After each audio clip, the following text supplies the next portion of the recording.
Debonair. Okay.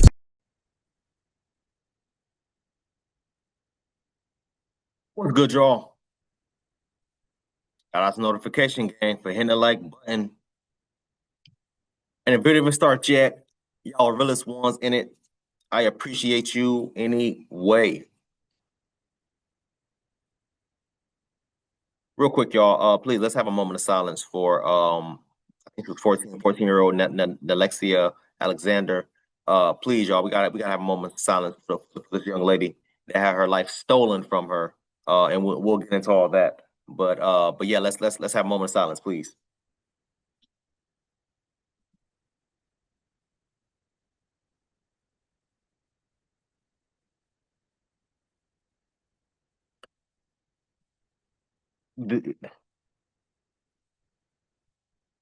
I keep telling y'all, man, there's demons that walk among us.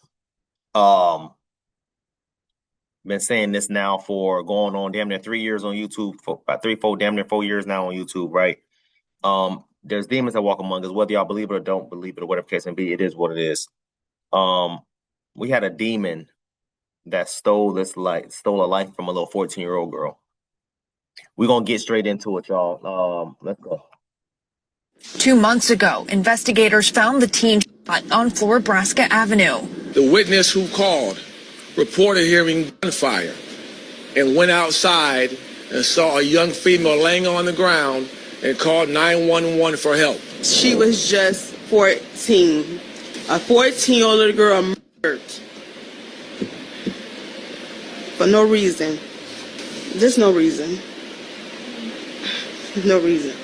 Praise God, this would never happen to no one family. This was actually an emotional day for two families. Yeah, that's right. It's absolutely heartbreaking for Nilexia's mother, but another woman who says this same very man killed her mother nearly 20 years ago. But I just felt it. It's just like it just brought back so many memories. This is an animal. Walker is someone Veronica Denson will never forget. It was the dead of night, just before 4 a.m. on May 6, 2022, when a frantic 911 call shattered the silence in Tampa, Florida. The caller's voice trembled as he described the horror he had just stumbled upon. The lifeless, bullet-riddled body of a young girl dumped in a vacant lot, an image that would haunt him forever. The victim was soon identified as 14-year-old Nilexia Alexander, a reported runaway who had vanished 10 days earlier. On the day she vanished, she was last seen alive around 2:51 a.m. walking alone through the Belmont Heights housing complex. A few minutes later, a dark-colored sedan crept up beside her. Without hesitation, Nilexia climbed into the back seat. 15 minutes later, the same vehicle turned onto a desolate, dead-end stretch of West Florabraska Avenue, about 2 miles west of where she was picked up. The driver slowed down next to an abandoned lot. Then, silence, followed by 3 to 5 rapid, loud bangs. By 3:08 a.m., the car was gone, its headlights eerily off as it vanished into the darkness. The man behind the wheel, a name well known to law enforcement, 44-year-old Ronnie Walker, a career criminal with a history drenched in violence. Only this time around, it seemed, he had taken the life of an innocent child. This is not a pain no parent have to feel. You should not have to bury your baby. You should not have to bury your child.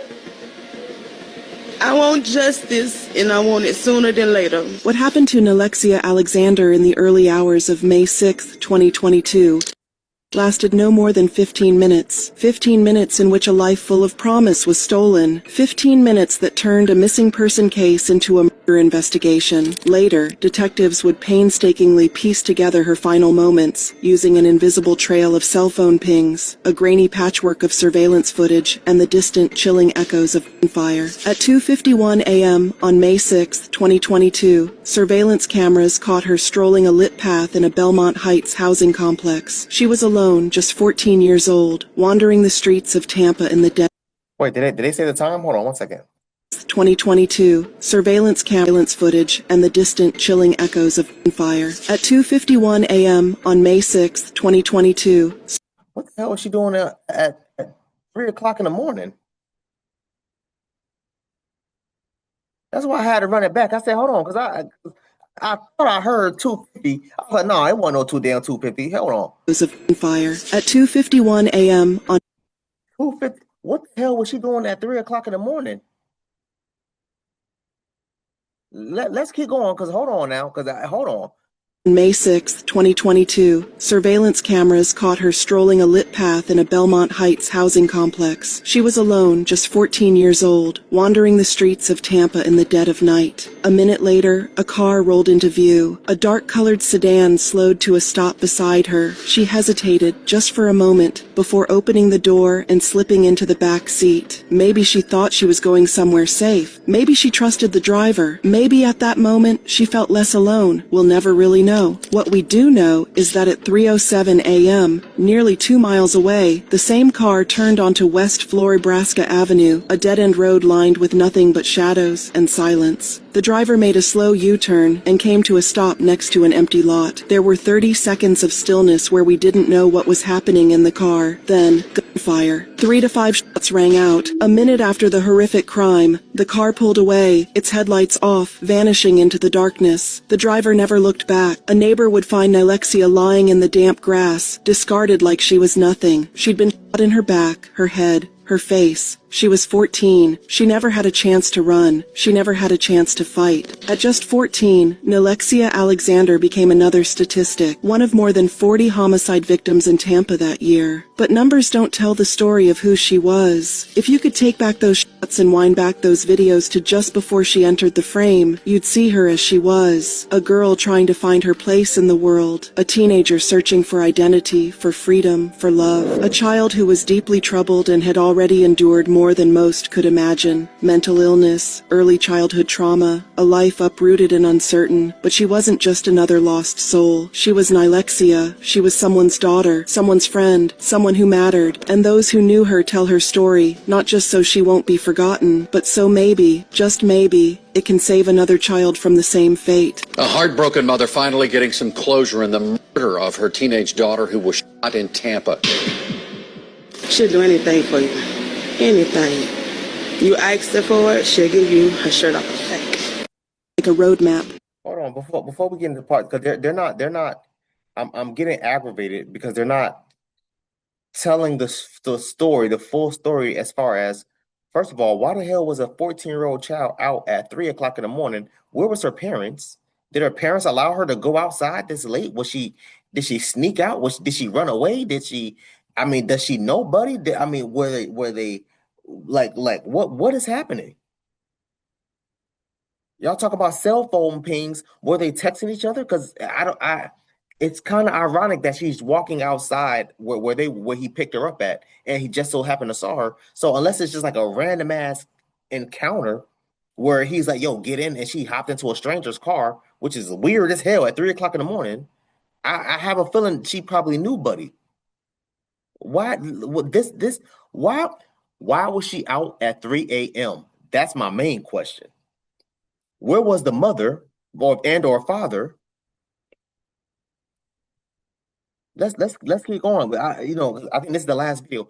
I'm getting aggravated because we already 2 videos in and they're not answering the basic ass question as far as why the hell was she out at 3 o'clock in the morning?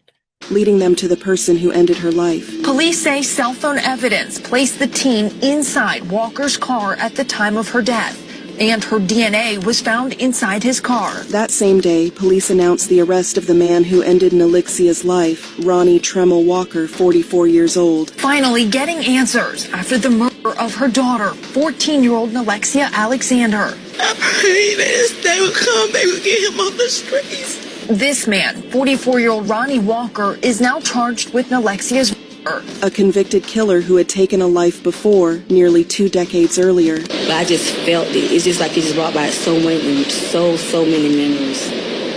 This is an animal. Walker is someone Veronica Denson will never forget. Veronica Denson will never forget his name. In 2003, Ronnie Walker murdered her mother, Elaine Caldwell. He spent 8 years in prison for it, got out, and then, just months before Nilexia's death, he was released again. When she learned of his release, she feared the worst. Then came the call. He served 8 years in prison for killing her mother, Elaine Caldwell, in 2003, and then got out.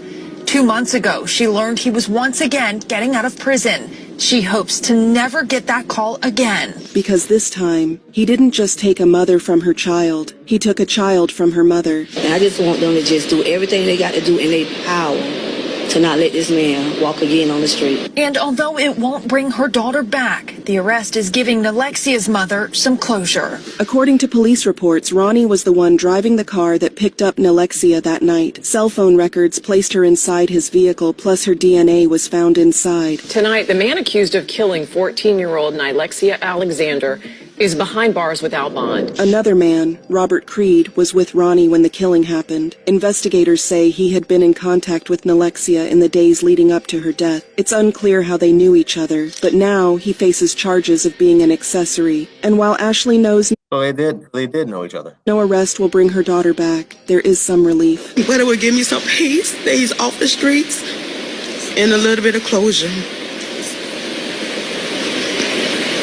I mean, bro, I honestly, I said this. I'm like, bro, there's no way. Like, I'm trying to figure out, first of all, what she's doing out at 3 o'clock in the morning. Number one, number two, it couldn't have been a random ass encounter. I said this because if this was a random ass encounter and she just willy nilly hopping in with not one but two strangers, that's weird as hell. So.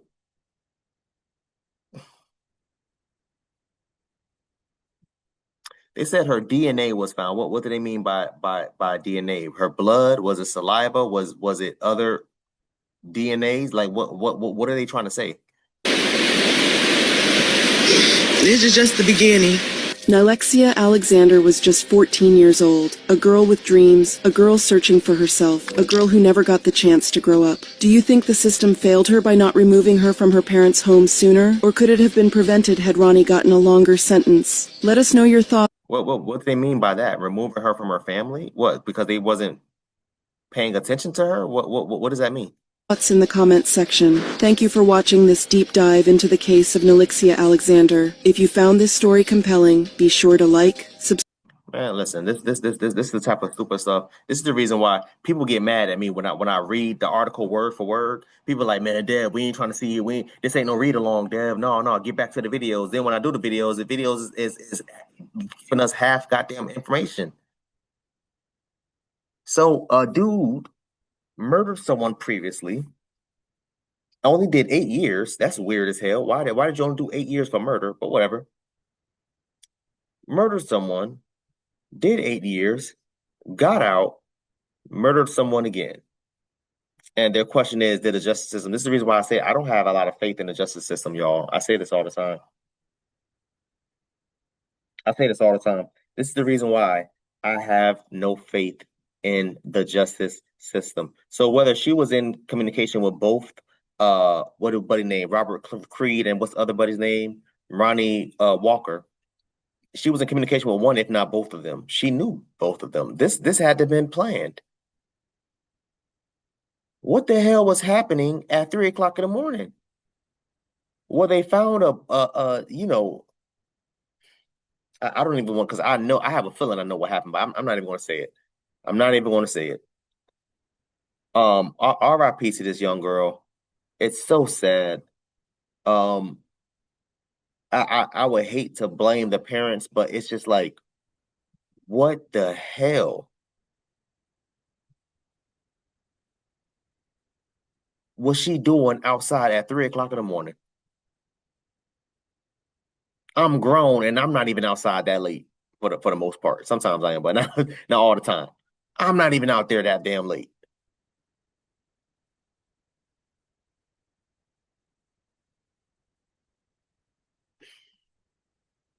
They should have never released him. His ass should have been doing life, if not receive the death penalty. And that's just off what I'm hearing about him murdering some damn somebody's mother.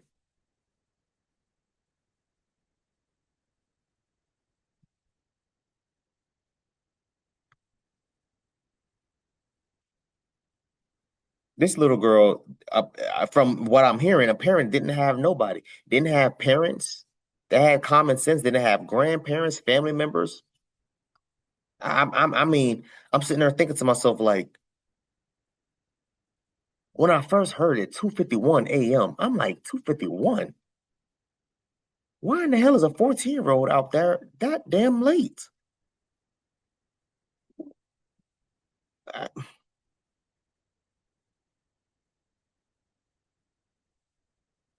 want y'all to comment down below. Let me know what you thought about this video, man. Thanks for watching. And until next time, please, man, be safe for her,